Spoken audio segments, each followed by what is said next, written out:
저희가 지금 시리즈로 말씀을 보고 있습니다. 그래서 지금 우리가 마태복음 전체가 어떤 내용이고 지금 어디까지 이 말씀이 흘러가고 있느냐, 이것이 굉장히 중요하죠. 먼저는 크게 좀 살펴보겠습니다. 예수님께서 이 세상에 오셔서 하나님의 나라 복음을 전파하시고 그리고 그 하나님 나라의 치유의 역사들을 실제로 보여주셨습니다.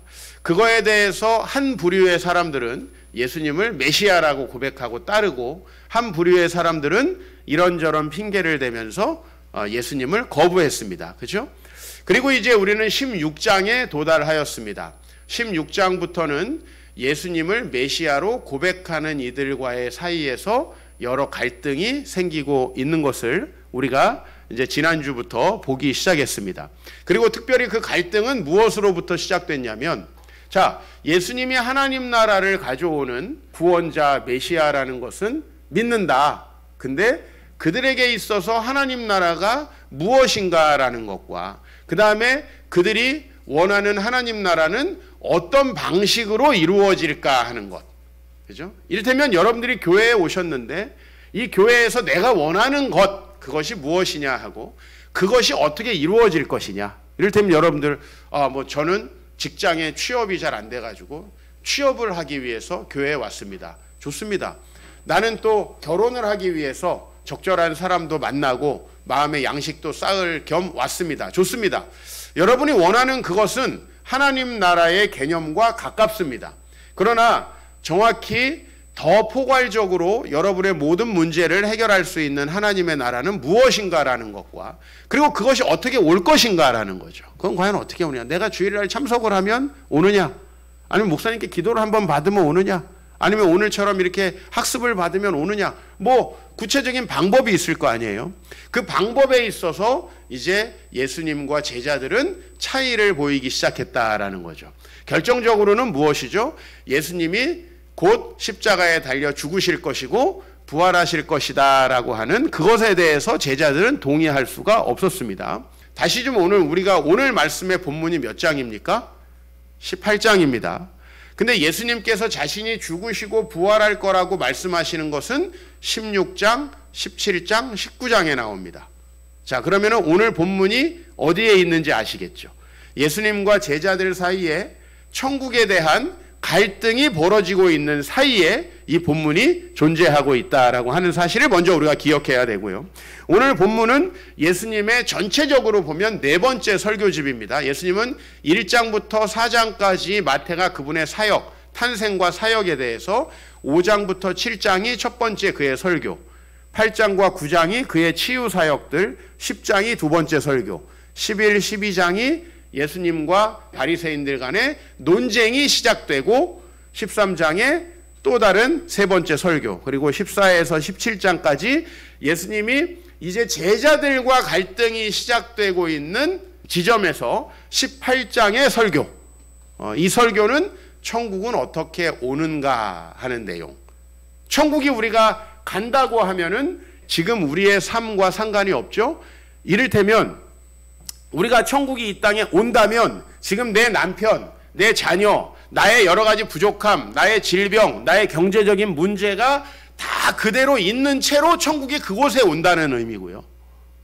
천국에 우리가 간다는 것은요, 나의 모든 연약함들이 다 해결된 채로 그곳에 간다는 뜻입니다. 그러니까 우리가 간다고 할 때는 나에게 어떤 요구나 책임이 존재하지 않습니다. 그렇죠?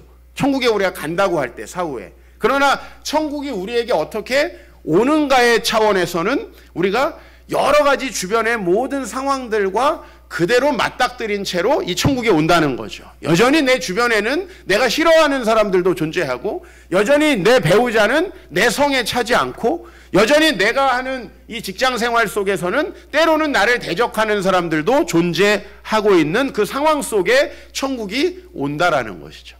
그죠? 우리도 이 공동체가 여전히 부족하고 연약한 사람들의 모임이고, 목회자에서부터 현격한 그 흠들이 있지만 그래도 이곳에 천국이 온다라는 것입니다. 어떻게 오느냐라는 거죠. 이제 그 문제를 오늘 본문이 다루고 있고, 이 본문은 조금 더 확장해 보면 무엇과 관련이 있냐면 십자가의 죽음과 부활이 천국과 어떻게 관련이 있는가? 그것을 통하지 않으면 제가 지난주에 변화가 없이는 포기가 없이는 절대 천국이 오지 않는다. 개인 경건 생활에서부터 우리의 삶의 하나하나의 선택에서부터 변화되지 않으면은 하나님 나라가 오지 않는다 말씀드렸습니다. 그것을 조금 더 구체화시킨 말씀이 오늘 말씀이 되겠습니다.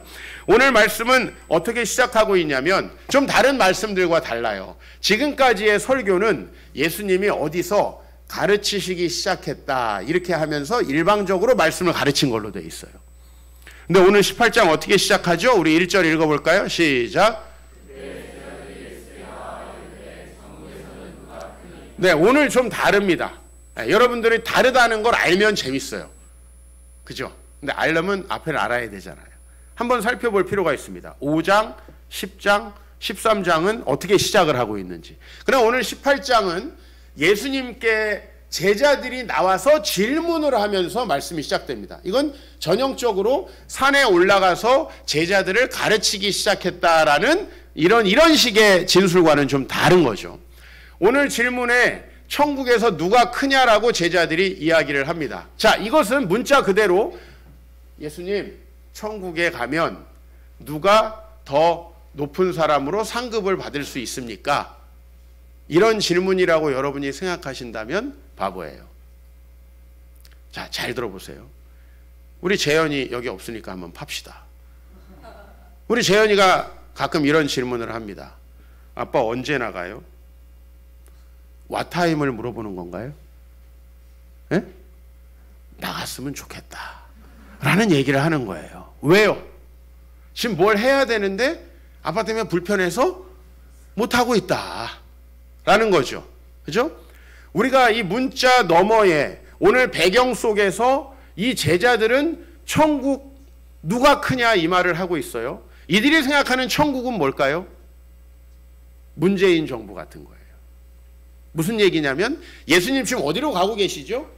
예루살렘으로 가고 계시죠? 가면 뭐가 될 거라고 예상하고 있어요. 이분들 지금 죽음과 부활을 거부하는 제자들은 예수님이 뭐가 될 거라고 생각하고 있어요? 왕이 될 거라고 생각하고 있어요.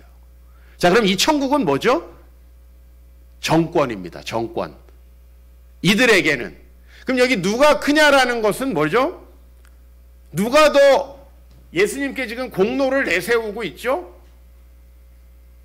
내가 어느 정도의 위치에 올라갈 수 있죠? 이런 얘기를 하는 거예요.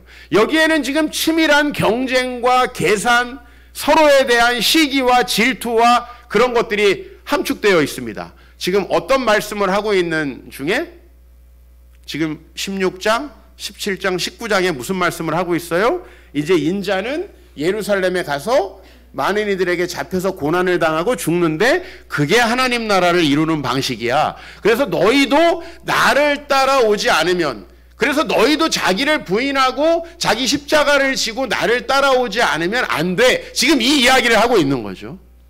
그러니까 제가 우리 아들들에게 야, 서로 나눠줘야 돼. 서로 자기가 더 큰 거를 가지려고 하면 안 돼. 근데 아빠, 저건 누가 먹어요? 이런 식으로 물어보는 거예요. 오늘 예수님은 계속 이제 난 곧 죽어. 근데 예수님 왕 되면 나 어느 포지션에 위치시켜 줄 거예요? 지금 이 얘기를 하고 있으니 이게 포인트가 맞습니까? 그죠? 재현이가 아빠 언제 나가? 그랬는데 7시 40분. 그게 지금 중요한 게 아니죠. 그렇게 답변하면 안 돼요. 예수님이 아주 뚱딴지 같은 답변을 하십니다. 3절 읽어봅니다. 시작.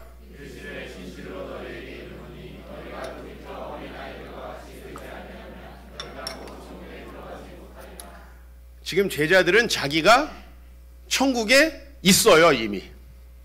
그죠? 자기는 천국을 누리고 있어요, 이미.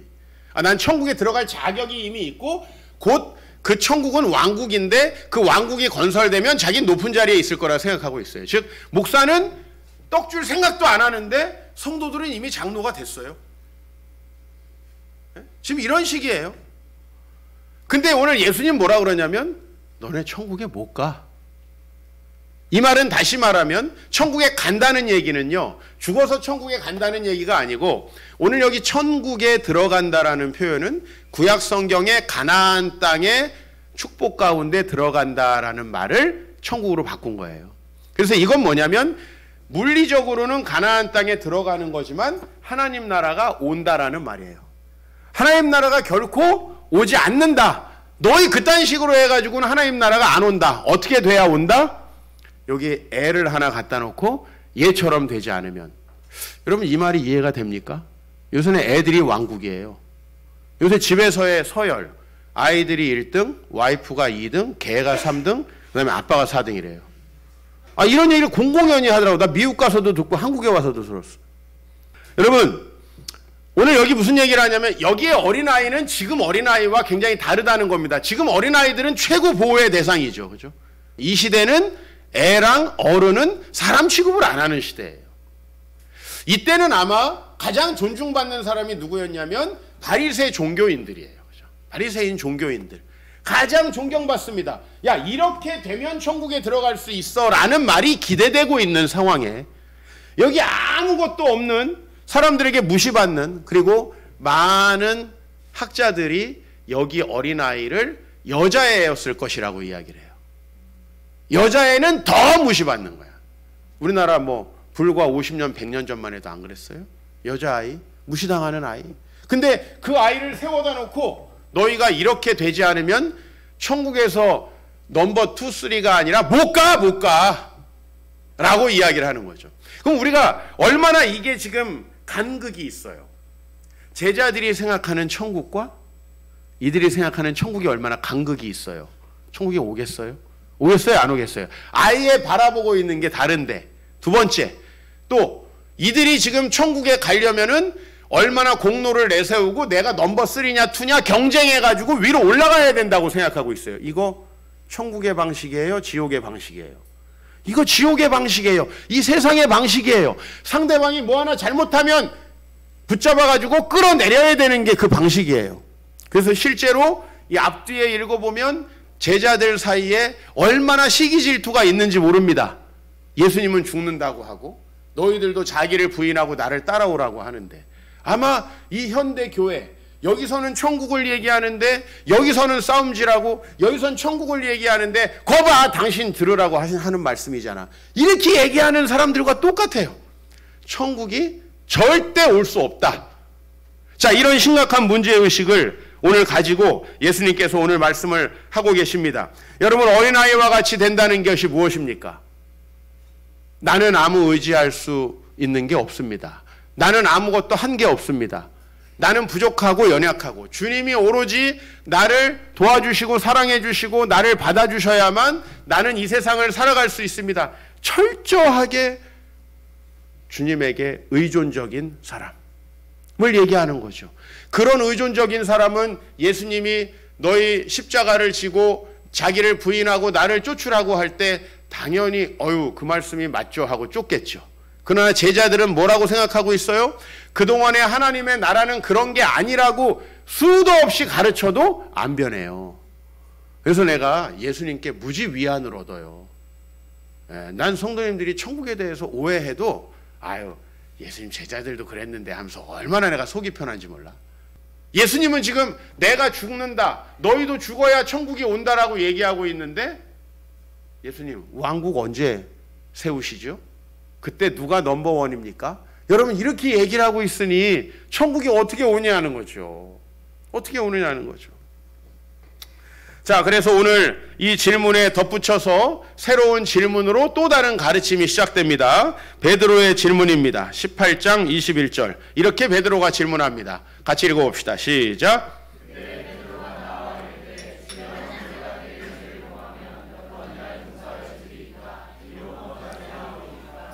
그렇죠.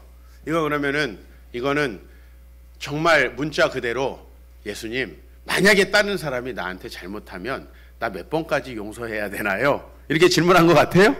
이제 벌써 약간 아닌 것 같죠? 감 잡으셨죠? 아빠 휴게실에 언제 도착해? 화장실 가려고 그러는 게 아니에요. 호두과자 먹으려고 하는 거라고. 지금 그 질문 안에 있는 내용을 여러분이 생각해야 돼요. 베드로가 정말 지금 how many times를 물어보고 있는 게 아니에요. 몇 번까지 해야 됩니까? 그러면서 여기다 뭐라고 덧붙였어요? 7번이면 됩니까? 라고 하는 거죠. 이 말을 제가 한번 해석해 보겠습니다. 예수님, 저는 용서를 할 만큼 했고 잘못한 것도 없는데 이미 용서를 많이 해줬습니다. 이미 7번 이빠이 찼습니다. 더 해줘야 됩니까? 라고 하는 거예요. 많은 아내들이 저에게 와서 남편을 고소하면서 하는 얘기가 이거예요. 우선 언제까지 참아야 됩니까? 내가 지금 엄청 참아주고 살고 있는데. 그죠? 베드로의 질문은 이겁니다. 나는 이미 충분히 용서하고 있고 별 잘못한 것도 없는데도 불구하고 맨날 손해보고 살고 있습니다. 더 해야 됩니까? 라는 질문입니다. 여러분, 이런 마음에 예수님은 뭐라고 얘기하십니까? 여러분, 예수님이 목회하셨으면 다 떠났다니까 여기. 난 이 정도까지는 아니야. 성경에 나오니까 같이 읽읍시다. 시작.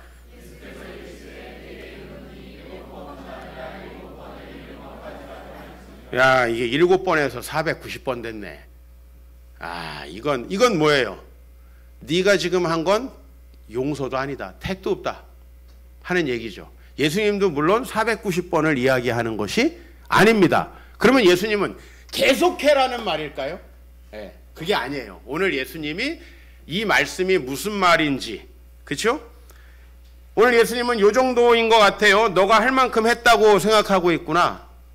그래가지고는 하나님 나라가 안 온다. 지금 너의 태도를 보니까 뭔가가 잘못되어 있다 하면서 요 다음 이야기를 하고 계십니다.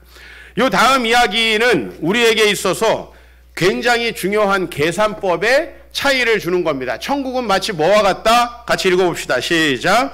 그러므로 천국은 그 종들과 결산하려 하던 어떤 임금과 같으니. 여러분, 우리가 하나님 나라가 온다는 것은 이런 거예요. 여러분이 이제 이렇게 한번 제가 비유를 들어볼게요.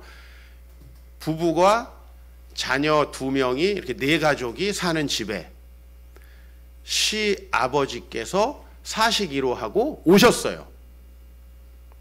얼마나 많은 게 달라지나요? 그죠? 밥 먹을 때 숟가락 4개만 놔요?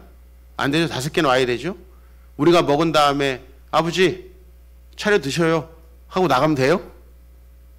또 뭐 어디 갈 건데 아버지 오늘 짜장면 먹으러 가기로 했어요.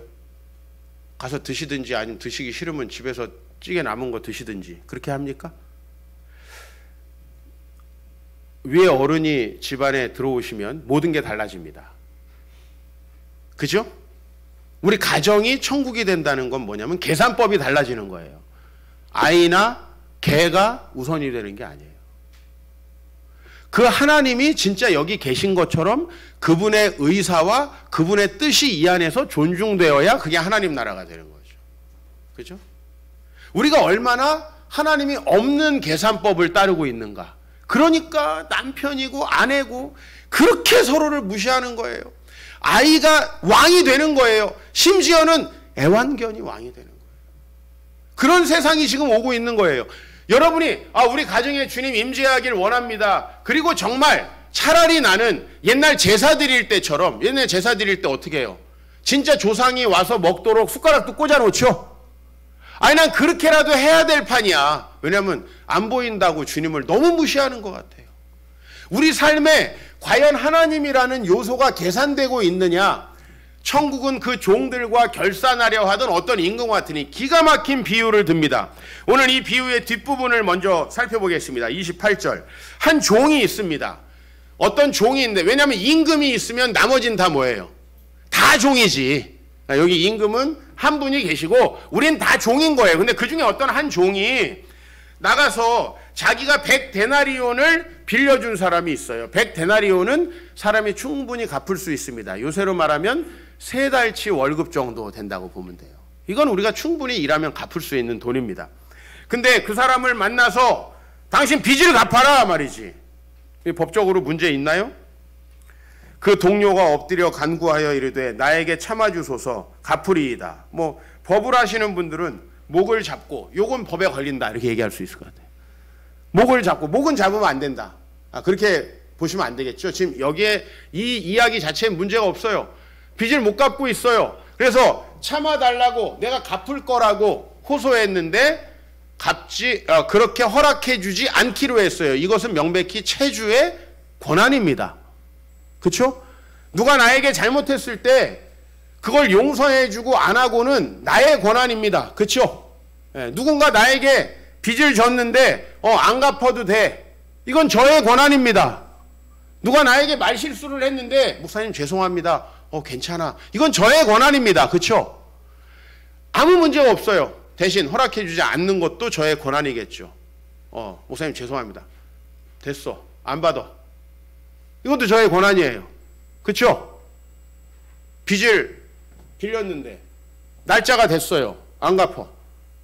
안 갚아? 그러면 가가지고 내가 자동차라도 끌고 올 거야. 저의 권한이에요. 법을 난 잘 모르니까. 그러나 오늘 여기 보면 이 종이 정말 나쁜 인간이라는 거예요. 왜죠? 여기 뭐가 문제가 있어요?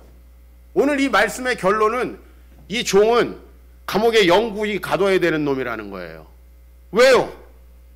왜 내가 빌려주고 내가 안 용서해 주겠다는데 뭐가 문제냐는 거예요. 이건 사실은 현대사회에서도 전혀 문제가 되지 않아요. 근데 사실은 그 앞에 이런 스토리가 있었어요. 24절부터 보면 임금이 와서 이제 종들과 결산을 하는 거예요. 그런데 사실은 10,000달란트 빚진 자 한 사람이 있었어요. 그 사람이 갚을 게 없는데 이 10,000달란트는 뭐냐면 그냥 데나리온이 10,000원 정도 된다고 하면 달란트는 억 정도 되는 단위예요. 그러니까 이 10,000달란트라고 하는 거는 갚을 수가 없는 액수를 설정한 거예요. 그죠? 그냥 1억이라고만 달란트를 따져도 이게 1조죠. 1조. 그죠? 그러니까 이건 갚을 수 없는 단위예요.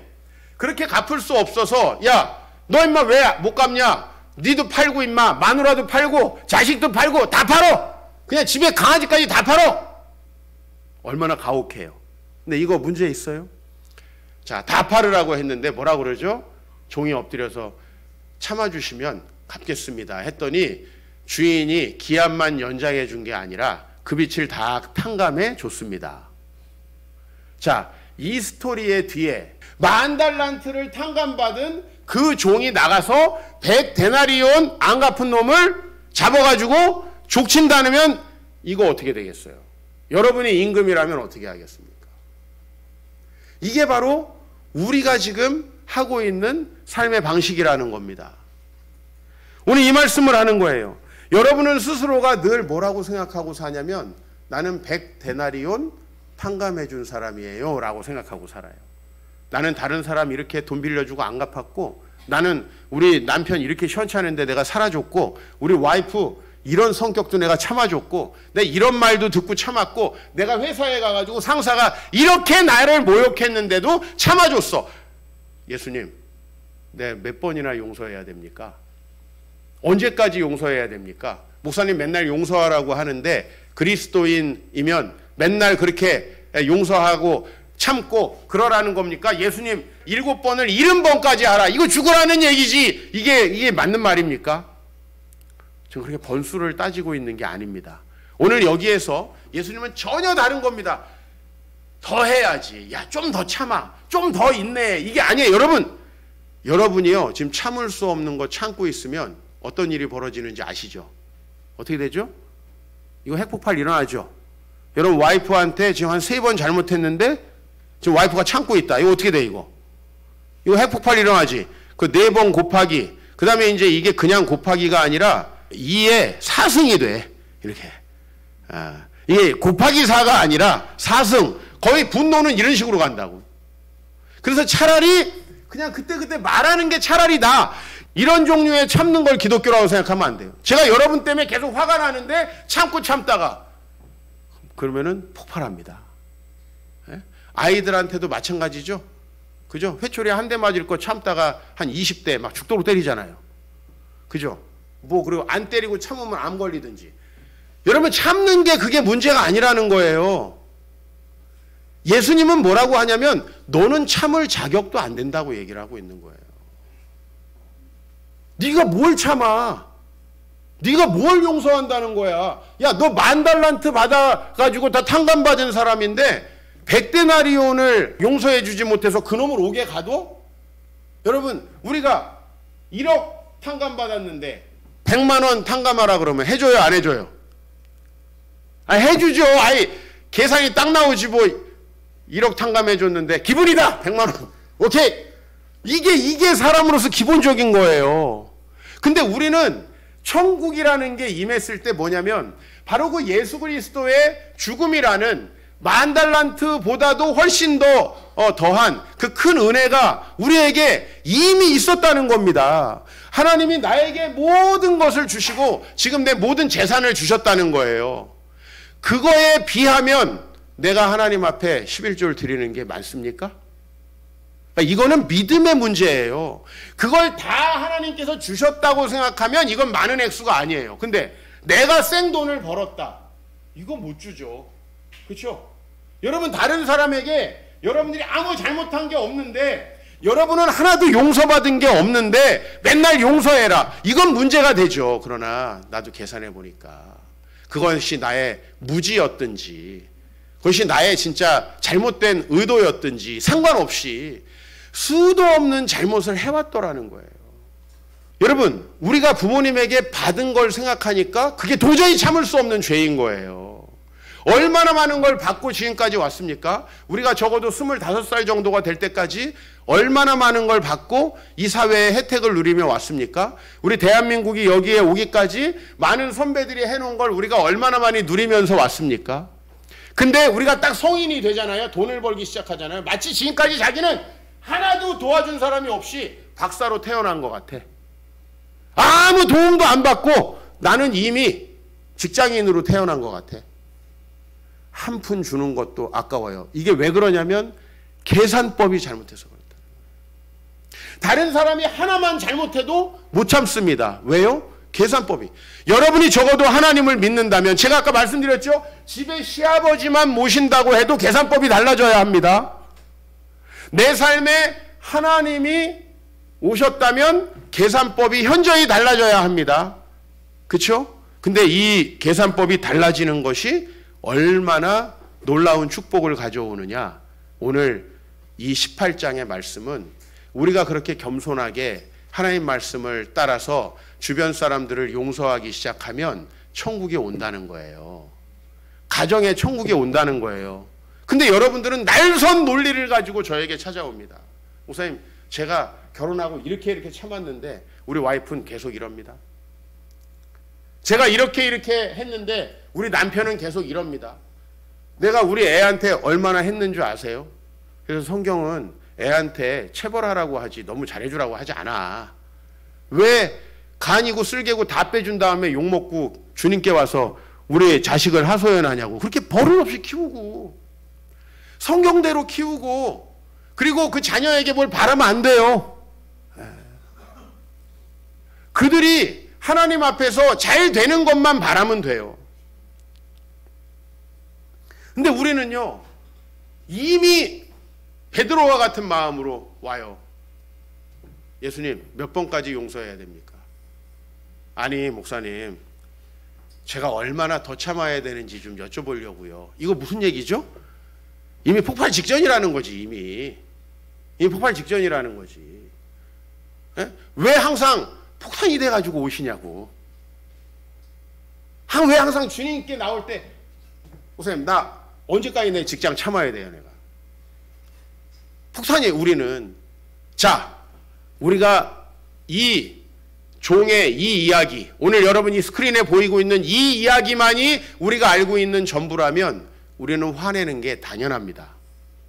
그러나 이 앞에 있는 이야기를 여러분이 믿으신다면 그 하늘 아버지께서 여러분을 용서하시기 위해서 자기 아들을 주셨고 지금까지 여러분을 키워주시려고 수도 없는 도움을 주셨다는 것을 여러분이 전제하신다면 우리의 인색함과 우리의 용서하지 못함과 우리의 이 좁은 판단과 자기중심적인 생각은 도무지 하나님 앞에 설 자리가 없다는 거죠.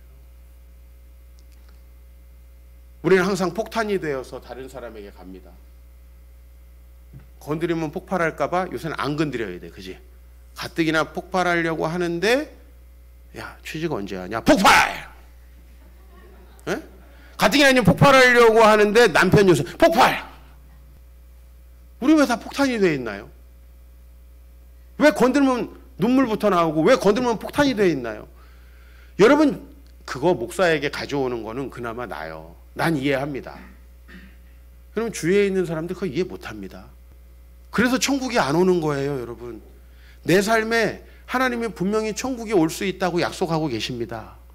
그 천국이 왜 못 오냐면 누가 큽니까? 하면서 서로 경쟁하고 있는데 천국이 어떻게 오냐는 거예요. 내가 얼마나 더 용서해야 합니까? 베드로는 이미 7번 했다고 생각하는 거예요. 난 7번 이미 했어. 더 하라고 하면 나 못 참아. 이러고 지금 예수님께 오는 거예요. 근데 오늘 예수님이 놀라운 이야기를 하시는 거죠. 왜 우린 배우자가 용서가 안 됩니까? 왜 상사가 용서가 안 됩니까? 물론요, 그들이 잘못이 없다는 말을 하는 게 절대 아닙니다. 오늘 여기 보면 우리 주변 사람들은 우리에게 100달란트 빚을 지고 있어요. 그렇죠? 그러나 때로는 우리도 누군가에게 100달란트 빚을 지고 있을 뿐만 아니라 우리는 하나님에게 10,000달란트를 용서받은 사람이라는 거죠. 저는 이걸 묵상할 때마다 모든 갈등이 해결됩니다. 내가 우리 아내 때문에, 우리 아이들 때문에 속상해가지고, 여러분들은 뭐가 속상할 게 있어요? 목사님 그러는데 모르는 소리들 하지 마세요. 사람이 왜 그런 게 없겠어요? 속상한 게 있어요. 어쨌든 제 잘못이든 뭐든. 여기 와가지고 주의 말씀 보고 찬양 한 장 부르고 묵상하면 바로 나는 이 종의 태도에서 바뀌어요. 이거 내가 그냥 목을 잡고 옥에다가 가둬야 되겠다. 남편들이 뭐라고 하는지 아세요? 목사님, 우리 아내는 내가 1년짜리 잘못하면은 종신형을 때립니다. 왜 1년짜리를 종신형으로 해? 1년 잘못해가지고 감옥 갈라 그랬는데 용서 들어와. 왜? 사실 말은 안 하지만 나는 더 큰 죄인이거든. 나도 우리 아내한테 이런 말 안 해요. 내가 생각해 봤더니 내가 잘못한 게 훨씬 많아. 미안해. 이렇게 앞에는 생략해. 그냥 미안해만 얘기해요. 그럼 또 우리 여자분들 궁금해가지고 뭐가 미안한데? 이거 하지 말라는 거야. 이거를 좀 이해하라고. 앞에 아이 그 성경 봤나 보지, 교회 갔다 왔나 보지. 여러분 그렇게 따져가지고 꼭 끝장을 보고 싶으세요? 왜 우리는 폭탄이 돼 있냔 말이에요. 왜 우리는 폭탄이, 뭘 그렇게 잘해가지고. 나 때문에 내 아내가 얼마나 힘들까 요 생각만 하고 살면 우리 아내 안 폭발합니다. 나 때문에 우리 남편 참 힘든 게 많겠다, 요거만 생각해도 폭발하지 않아요. 저는 너무 많이 경험하는 거예요. 사람 상대하는 일인데 제가 목회하면서 스트레스가 없겠습니까? 그죠? 근데 우리 성도들은 속도 모르고 목사님은 우리 교회에서 제일 행복한 것 같아요. 와이프도 잘 만나셨고 애들도 별 문제 없고 교회 평안하고 뭐 하시는 일도 잘 되고. 속도 없는 소리들 하고 있네 진짜. 사람이 만나는 사람이 많아질수록 힘든 일도 많은 거예요, 여러분.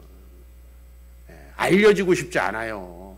평안하고, 나도 평안하게 살고 싶다고. 근데 전화를 받아요. 이번 주에도 어디 무슨 광명에 있는 교회래나. 그래서 겨울에 와서 말씀을 전해달래요. 왜 저를 어떻게 알고 전화하셨습니까? 목사님 되게 유명하신데요. 그래요. 저 그런 사람 아닌데요. 목사님 우리끼리는 다 압니다. 알면 욕하는 사람은 또 없을 것 같아요, 여러분. 세상을 살아가면서 나만 특수한 문제가 있다고 생각하는 사람은 큰 문제예요. 우리 애만 큰 문제다, 우리 남편만 큰 문제다, 그 사람이 큰 문제야. 우리 직장만 이렇다, 어떻게 당신네 직장만 그래요? 어떻게 당신네 마누라만 그러냐고. 어떻게 당신네 남편만 그렇게 그냥 오며가면서 엉뚱한 짓을 하겠냐고요. 사람은 다 비슷해요. 우리가 근데 왜 천국을 누릴 수 있냐면 10,000달란트를 탕감받았기 때문이에요. 우리가 잘못한 게 없으면 주님은 왜 죽으셨겠습니까? 우리가 죽어야만 해결될 죄를 짓고 있다는 것이 확실해야 십자가가 이해가 되는 거죠. 아, 나는 조금 졌는데 다른 사람이 많이 져서 그거 감당하느라 죽으신 거예요, 예수님이? 그거 아니잖아요, 여러분. 여러분 마음이 좀 넓어지길 바랍니다. 참는다? 오늘부터 이런 말은 꺼내지 마십시오. 참는 거는 한계가 있습니다. 폭발합니다. 그리고 선해 보이고 착해 보이는 사람이 진짜 칼부림 내는 거를 저는 많이 봐요. 목회하면서 별 얘기를 다 듣는데 정말 착하고 다른 사람한테 욕 한 번 안 했던 사람이 아내를 찔러 죽이고, 난 이런 사건을 들으면서 정말 그런 교도소에 면회가면서요, 야, 이게 참는다는 게 뭔가, 선하다는 게 뭔가 생각을 해봐요. 뭐 맨날 표현하는 게 좋다는 건 아니고. 우리는 잘못한 게 많습니다. 이미 그것이 만 달란트입니다. 내가 진짜 안타까운 것은 본인이 뭐가 문제인지 모른다는 겁니다. 오늘 여러분들 소그룹을 하면서 한번 진실해져 보시길 바랍니다. 여러분이 진짜 미워하고 있는 그 사람에 대해서 이야기할 수 있길 바랍니다. 진짜 여러분이 용서할 수 없는 그 사람에 대해서 맨날 해묵은 남편만 잡아 족치지 말고, 맨날 해묵은 아내만 고소하지 말고, 정말 여러분 내면에 있는 용서하지 못하는 그 문제들 좀 이야기하고 우리 주님 안에서 영적으로 소통되기를 바랍니다. 너무 저는 성경이 좋아요. 왜냐하면 우리 공동체가 깨어진 것이 아담과 하와가 하나님께 죄짓기 시작하면서 깨진 거예요. 나는 우리 아내랑 다투면 내 죄에 대해서 생각해요. 내 하나님과의 관계에 대해서 생각해요. 왜? 아내에게서 문제를 찾으면 답 안 나와요, 성경은. 근데 아담과 하와가 하나님을 딱 거부하고 나니까 두 사람이 싸우잖아요. 그죠? 그래서 하나님 나라는 반드시 공동체를 형성해요. 교회 다니면서 공동체 생활하기 싫은 사람은 이미 엄청 병든 거예요. 한국 교회, 큰 교회 다니면서 구경하는 사람들, 예배만 드리는 사람들, 그런 사람들 그렇게 신앙생활 하려면 우리 교회 안 왔으면 좋겠어요. 왜? 나는 그런 사람들 때문에 다른 공동체원들까지 깨지는 거 원하지 않아요. 하나님 나라는 공동체를 형성해요. 하나님 나라는 실제로 가족이 회복되고, 하나님 나라는 실제로 내 직장이 행복해지고, 하나님 나라는 이 죄인들이 모인 공동체가 서로 하나님의 나라를 위해서 헌신하는 아름다운 공동체가 돼요. 이게 얼마나 감사해요. 제가 여러분하고 선교 다닐 때가 저는 참 행복해. 그냥 인천공항 가가지고 딱 난 전화도 안 받거든. 해외 나가면 너무 좋아. 인터넷도 안 됐으면 좋겠는데 왜 네팔 산골에까지 인터넷을 하고 그래. 좀 하지마. 인터넷 꺼버리고 도시락 사지 말고 앞으로 다녀요. 교회에서 궁금해할까 봐. 안 궁금해. 안 궁금하니까 진짜 문제 생기면 선교사님한테 전화 와요. 도시락 사갖고 가지 마, 선교팀. 맨날 이것만 하고 있어. 그냥 필요 없어요, 그런 거. 그냥 그 선교팀에 집중하세요. 같이 서로 사랑하고 서로 하나 되고. 목사님, 우리 와이프가 매일 전화해. 하지마. 내가 책임질게. 하지마. 선교팀에 집중, 사역에 집중하고, 거기서 내가 옆에 있는 사람과 어떻게 하나 될까에 대해서 집중하고, 난 그게 너무 좋아요. 그냥 가가지고 우리 숙소에 모여서 우리 형제 자매들과 기도 제목 나누고 눈물 흘리다 기도하다 자는 게 난 너무 좋아. 그게 너무 좋아. 그게 천국이야. 그냥 거기서는 누구한테 서운해요, 뭐 용서해야 돼요, 이런 게 없어. 그냥 다 너무 서로가 사랑하고 좋아. 이런 걸 누릴 수 있는 게 교회예요. 이걸 못 누려보고 우리가 어떻게 눈을 감습니까? 하나님 나라는 공동체가 하나 될 때 주어집니다. 여러분, 이런 공동체는 왕의 용서를 생각할 때 시작되는 거예요. 왕의 용서. 왕의 용서. 여러분이 그 전제가 없이 주변 사람들과 너 얼마 빚졌네? 넌 뭐 잘못했네? 이 계산하면 답 없어요. 그러나 왕의 용서를 생각하면요, 우리가 했던 모든 잘못들이 이해가 되고 용서가 되고 품어지고 사랑이 돼요. 나는 여러분의 눈빛을 느끼길 원해요. 나는 우리 현정이가 좋은 눈빛으로 날 바라보기 시작한 지 몇 달 됐어. 내가 누군가에게 아마 얘기했을 거야. 여긴 누군가. 현정이 요새 달라진 것 같다. 내가 누군가에게 얘기한 적이 있을 거예요. 우리 전사님인지 누군지. 달라집니다. 사랑하면 달라집니다. 공동체가 되면 달라집니다. 그 사랑은 남이 잘해줘서가 아니라 내 내면의 변화가 일어나기 때문이에요. 그 하나님의 나라가 여러분에게 경험되기를 축복합니다.